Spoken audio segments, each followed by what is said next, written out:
Well, thanks for joining me here in my shop.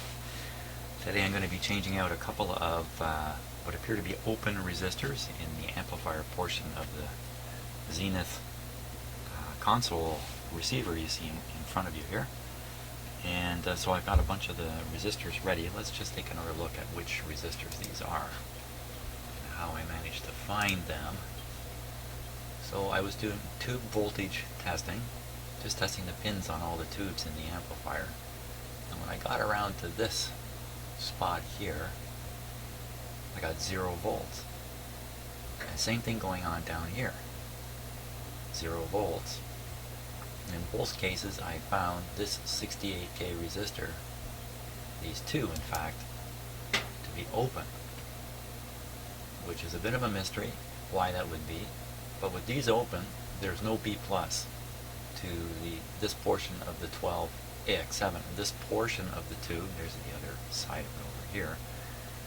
That's one tube there. This portion is being used as a phase inverter to set up the 180 degree out of phase signal that has to go to one of the two push-pull tubes over here. So I'm kind of stunned. This is the third 68K resistor I found that is just completely open. It's not burned. There's no evidence whatsoever that there's a problem with them. And even more than that, the amplifier more or less worked. Although I was complaining about something not sounding quite right. And I couldn't really put my finger on it. So hopefully this is what I was hearing. The phase inverter failing to operate properly. The push-pull system still produces an output. The distortion in it is quite minor. Unless you are really hawk-eared, you might not even hear it. You might not even notice it. So I got out a whole bunch of these 68K resistors here, and I thought, I was doing this before turning on the camera, I just test them and make sure there isn't something wrong, and guess what? As usual, something curious has happened in my shop here. So I'm going to spread them out like that. And get a little closer here.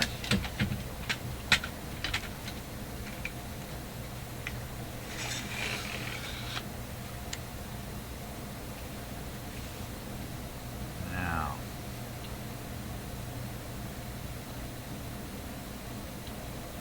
I really want you to get a good close look at these, and I think this camera may not do it. Let me just swing the other camera around by hand for a bit here. Well, that's not going to work either. Okay, hang on 1 sec. Okay, just took 1 second. Have a look now. So there they are. A bunch of 68K resistors. So I thought, well, it's a simple matter of testing them here. It's not hard to do.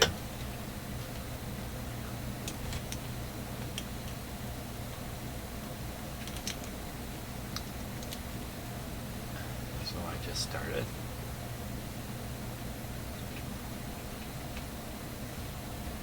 Test the first one. Okay, it's not 68, it's 72K. Next one. That's also 72. Next one. There's one that's actually 68. Next one. What? 600.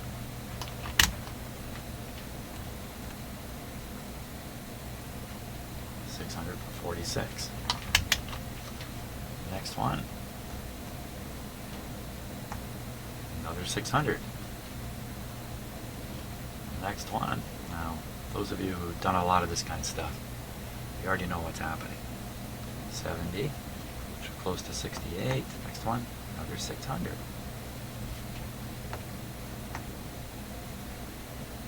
And 69, pretty close to 68. So how come there's a bunch of 68K resistors mixed in with a bunch of 600?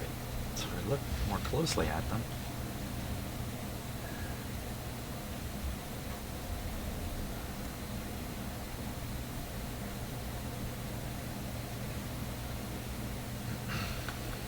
Just fix the focus here.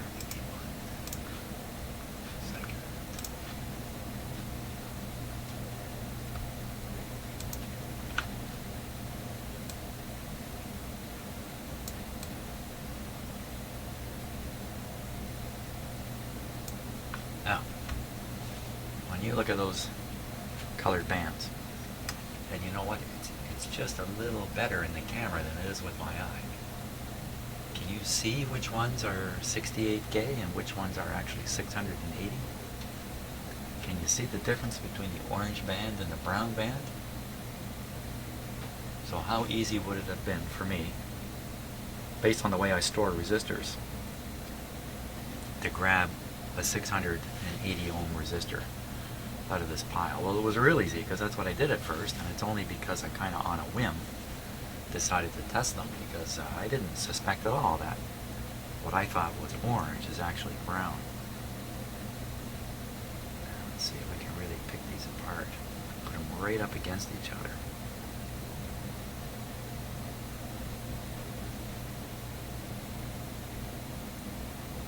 Okay, so I'd say this one is a brown.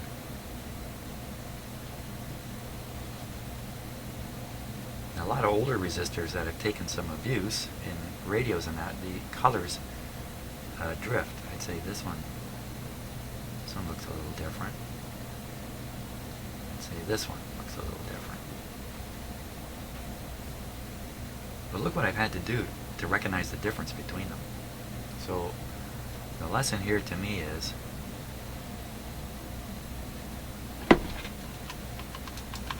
you got to be super careful. Just quickly test these and see if these are the actual 68 ohm ones or not. 68, well, 72 actually.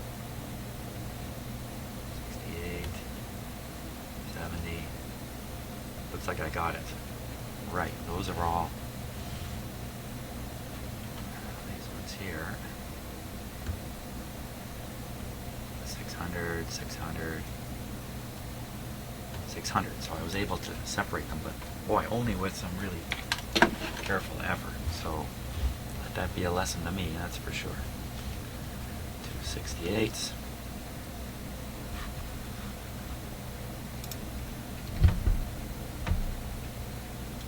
Just the way I sort my resistors, by the way. I'll just show you. So I have a tray, it says 68 on it, and all the 68 whatever resistors are in there.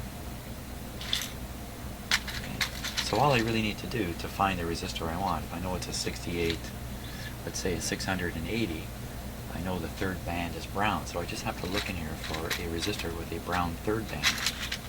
That way I'm able to store a lot of resistors in a few trays and still be able to sort through them really quickly when I need one, except wow, I almost blew it here today. Now,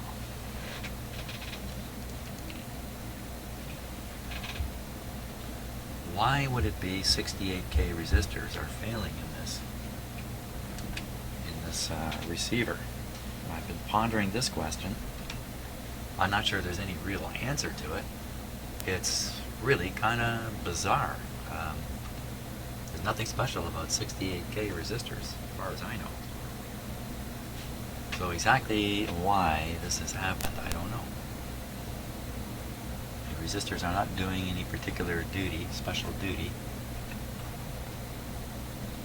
It's a little tight to get into. Let me double check it now.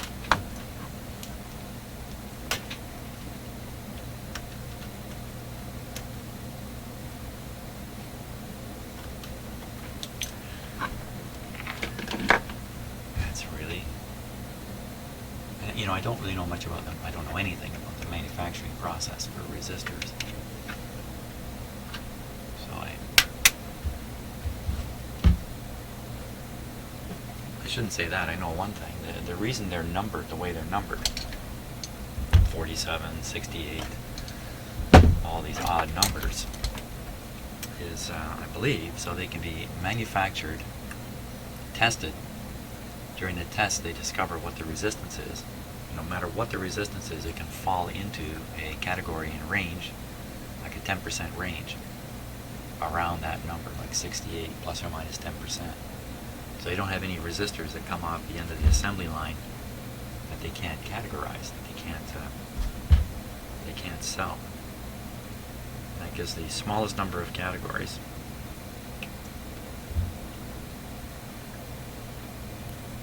yet a satisfactory range of resistors. Now I got a whole bunch more over here. They are actually 10, 15, 20, those numbers.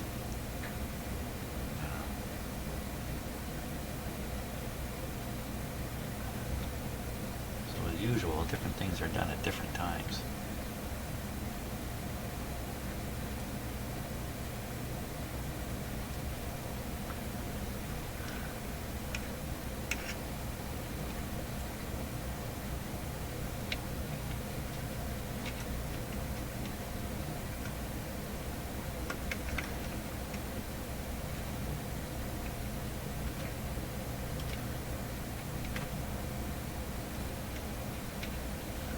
Sit there on its own.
Yes, that's my furnace still running. Hey,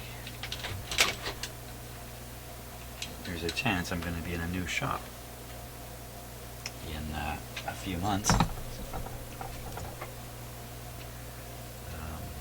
because I may be buying a new house and moving.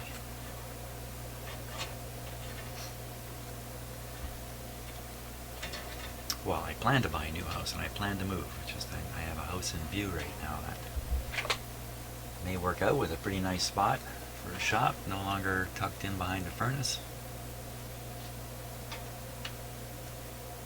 Take this whole thing to another level.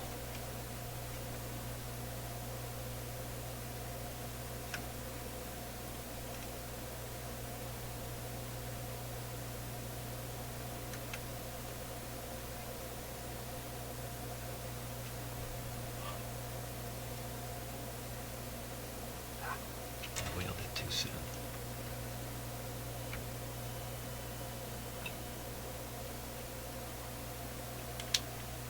Not a very neat job there.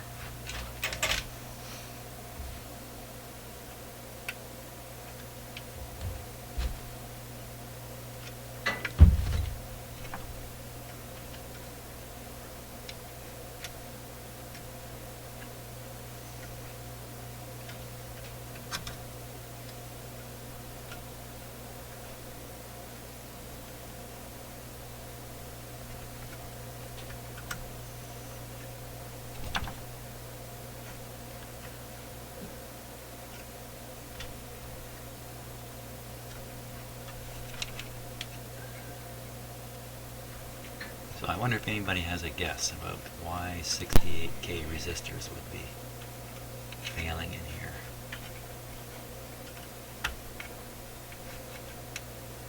Could consult the Ouija board and see what it says.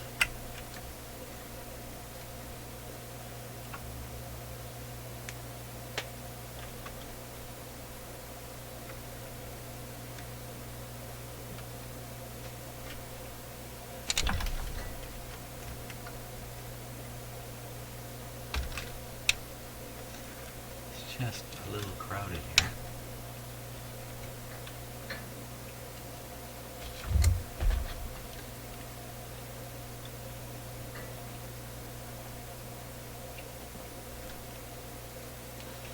It's right next to the other 68 I replaced earlier.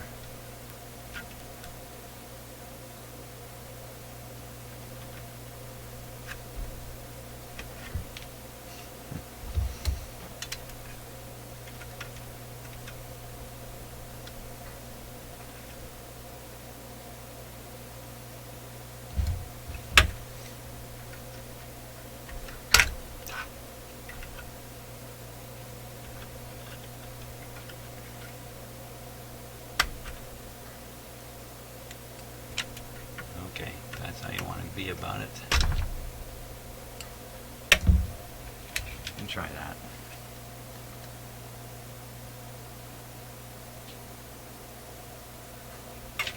Yeah, Ouija board, numerology, astrology, everything's supernatural. I don't buy any of it, and I never actually have. Space aliens. Well, I believe there are space aliens, but I don't think they've ever come to Earth. It'd be a big waste of time.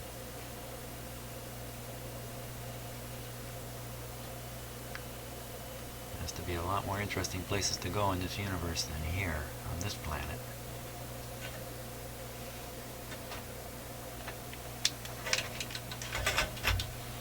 Even though as human beings we might think we're real interesting. So that didn't take at all.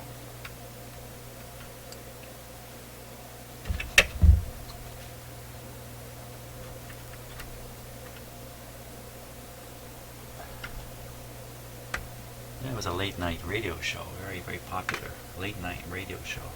Probably the most popular show ever. Still on the air. Some of you probably listen to it. You can hear it from coast to coast. 1,000 radio stations, and over the years it's morphed itself, of course. They used to have fairly interesting guests. It still does once in a while, as people with something to say, but way too much of the time it's all about supernatural malarkey. I find it quite disturbing, in fact, to listen to people calling in and talking about their supernatural experiences. I don't buy any of it. Thank God somebody figured out the scientific method. Take it down to the truth. Oh, it still didn't take. Son of a gun.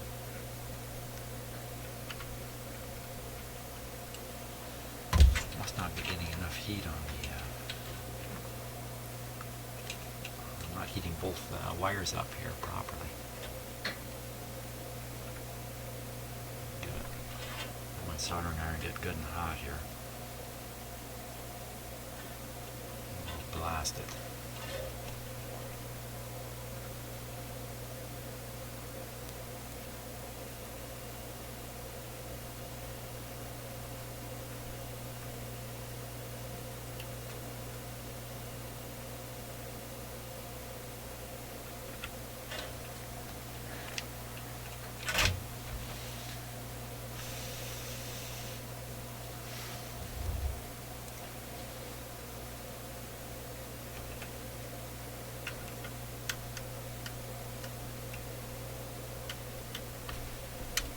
Ah, it's just not soldering.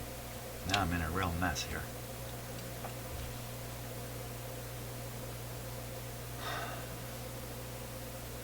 I don't know why it won't stick to the wire, but it won't. Got all that solder in the way now. Shit.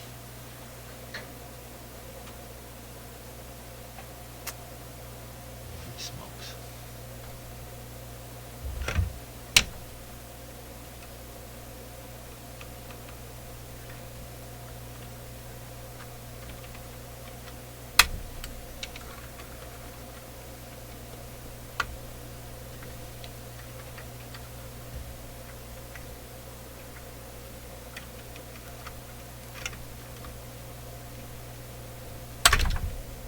Whoa.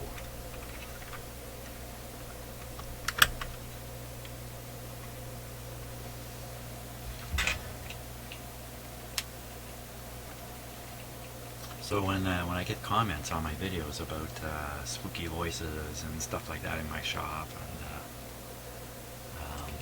of course I know they're just joking comments on that, but or the what did we see once, the spheres floating through the camera view.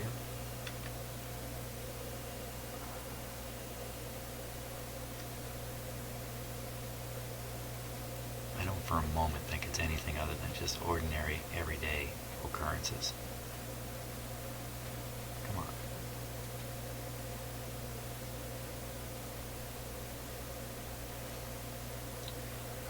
I'm trying to get the solder to flow right onto this post here, but I don't think I'm getting anywhere. I'm not getting anywhere with this. I thought this would be, as usual, I thought this would be a simple matter. Wait a minute, I have the close-up camera handy. Let's use that.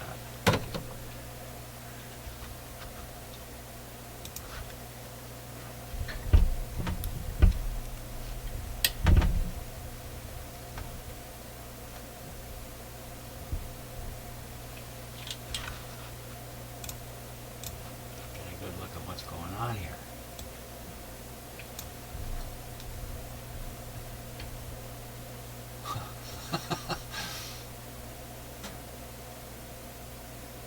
Looks like my soldered a duck head.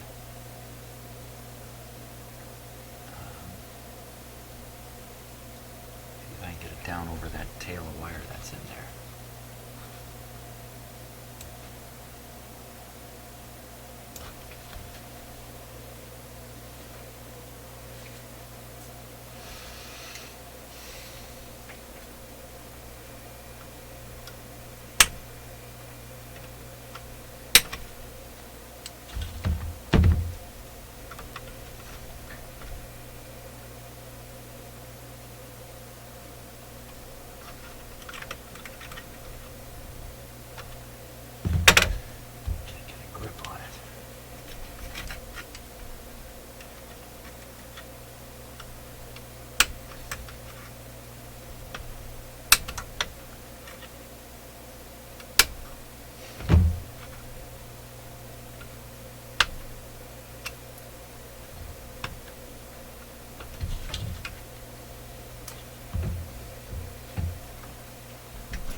Something else here. Okay.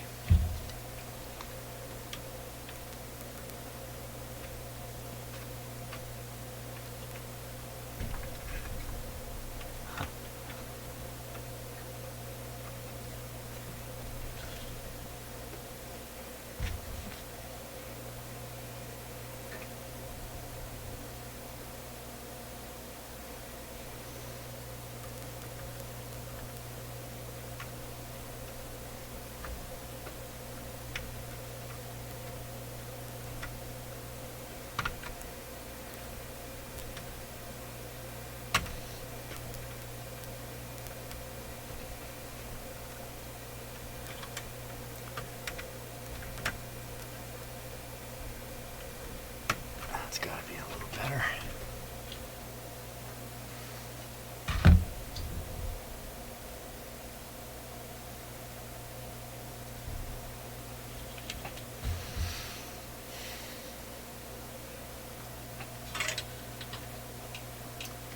Yeah, when I was a kid, I grew up in a small town with a library. A small library. It's actually a converted house. Old house. And I think there were 4 books on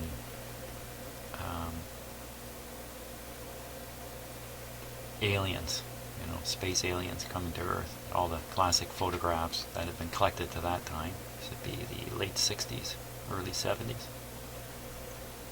And I took them all out one at a time. 2 or 3 of them were pro. And 1 or 2 were skeptical books. And the interesting thing is they had the same photos in them.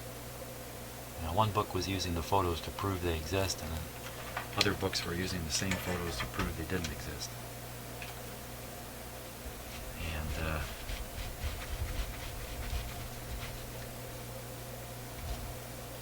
certainly right from then I came to the conclusion that it's not easy to know what the truth is. But I definitely side with the skeptics on everything. I don't buy into crazy theories.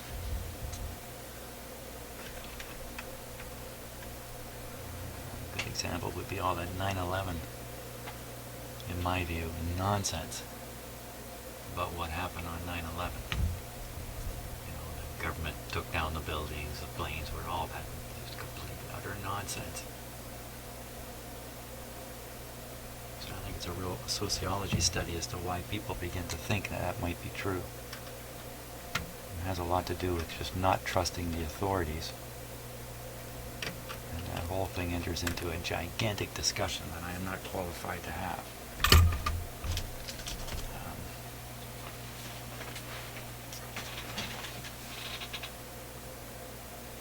Okay, I think I got that one in there, finally. Wasn't that a little more difficult, as usual. It's usually the case here.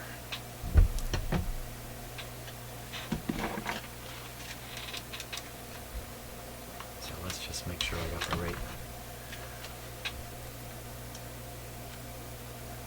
right one. That looks like it. Now here's another one. You know, should I be changing this one too?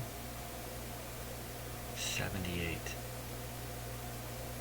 I mean, it's a 68K resistor. Am I now supposed to be suspicious of all 68K resistors? Did some kind of event take place in this amplifier that brought all these resistors under attack? They're all doing fairly similar jobs. I think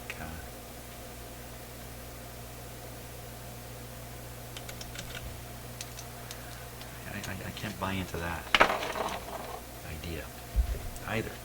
But there's something peculiar about a 68K resistor.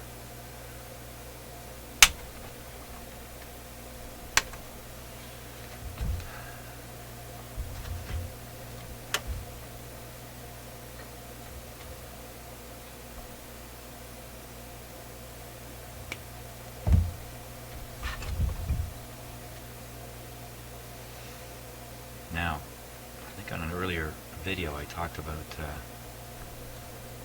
the idea that investigations only continue until the investigator is satisfied, not until the truth is known. And that can certainly lead to errors that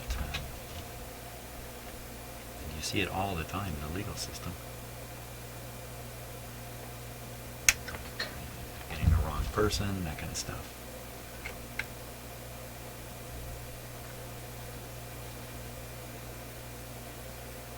But that's very different from a conspiracy.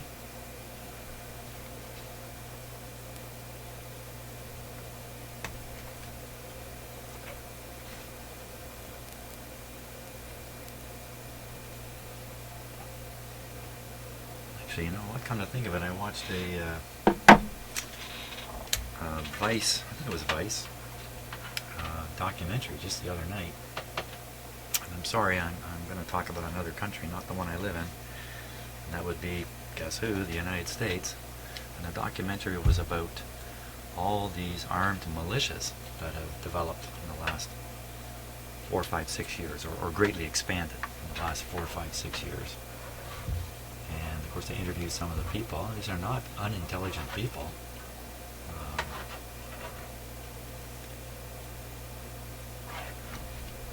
But man alive, the beliefs they have to justify what it is they're up to is downright frightening. Just completely frightening to me. Far more frightening than what's going on the other side of the planet, and the chance of that affecting me directly, I think, is extremely minimal directly. But boy, if there were militias like that here in this country, maybe I'm mistaken, and there are. Yikes! Just totally scary stuff. Hey, that went easy. That's how they're supposed to go. There, that's how long it was supposed to take on the first one too. Now, you can play this radio or amplifier and see what it sounds like.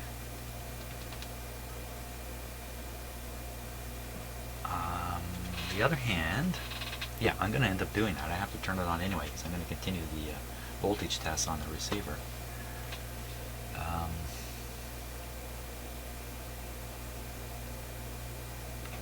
We're bound to hear it. We're bound to hear it. Get rid of those. Okay. How are we for being set up?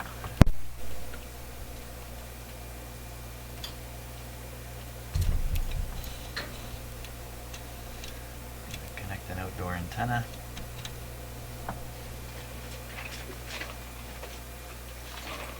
There we go. Volume's down. Tools out of the way.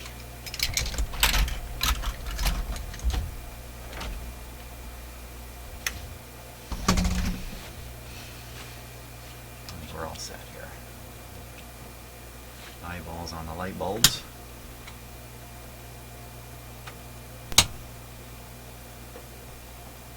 There we go.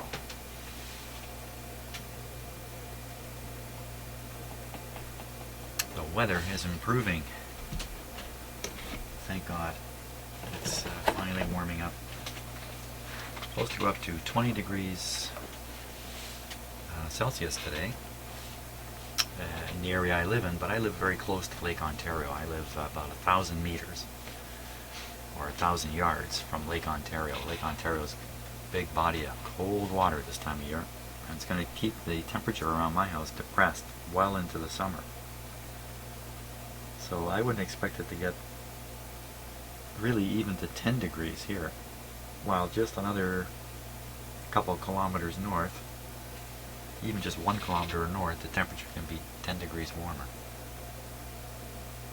So you know what the benefit is? It's nice and cool here in the hot summer, but your spring is delayed here. Okay, let's give it the full power treatment. And a little on the volume.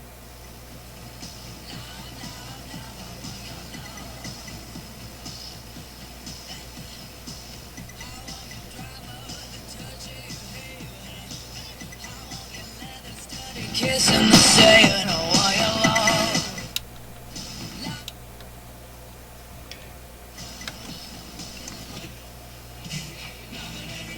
Find a station with an ad on it.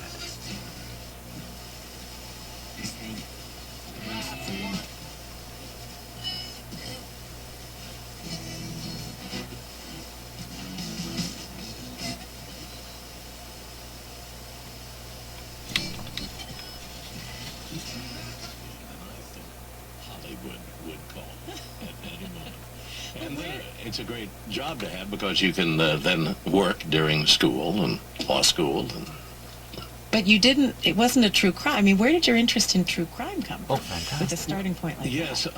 I became a lawyer. And when I was studying for the bar, why a tornado came through town. I happened to be on the air, and I gave the warning. That for God's distortion sake, sound that was bothering me was is in gone. Topeka, Kansas. So I was hearing big that. So I was F5. hearing We didn't even these have resistors. ratings or rankings at the time. And in 3 months, I jumped from Little Kansas to Chicago. Wow. Okay. Sounds great. Sounds great. In fact, we can leave it up a little bit. You know, I worked there. That's the CBC. I got no problem with that going to over. find a combination of law. And where do I have my voltmeter here? And unfortunately, my timing was bad because there were only 3 jobs with that specialty, and they were at the Supreme Court. So I wanted to be a general assignment reporter. Those 4 years. Well, I think I'll try the the big pointer. Meter. Fires, cities burning down, assassinations. I mean, that's news. And so I was able also to cover 6 months. We called it a conspiracy trial there in Chicago. 500 volt scale. Manson for 10 months. Well, so was Manson your first, The big one. the First big big true one. crime? Was Okay. that the one that really Now, grabbed you as a... I'm not going to go through the schematic. Yes. They put Identify the, every one of these reporter tubes. just Identify all the to Los pins and go, Angeles. that's a plate, And, that's a put me on the screen. story thinking Or should that's I? not Should I? gonna Should I? pass. And the first Should I? day, Should I? the witness was Linda Kasabian. a sweet little flower girl who literally came in Yeah, with a there's dress almost no with chance of flowers anything being on it. wrong here. Blonde, very attractive. Oh my God, there's a sat there 68. on the stand and told the story of this group of black pajama-clad killers going over the 100 fence, volts. having been sent by Charlie Manson, and slaughtering with a knife these 5 people, and then taking a rag, dipping it in their blood, and 100 writing volts. on the wall, "Death to pigs," and things like that.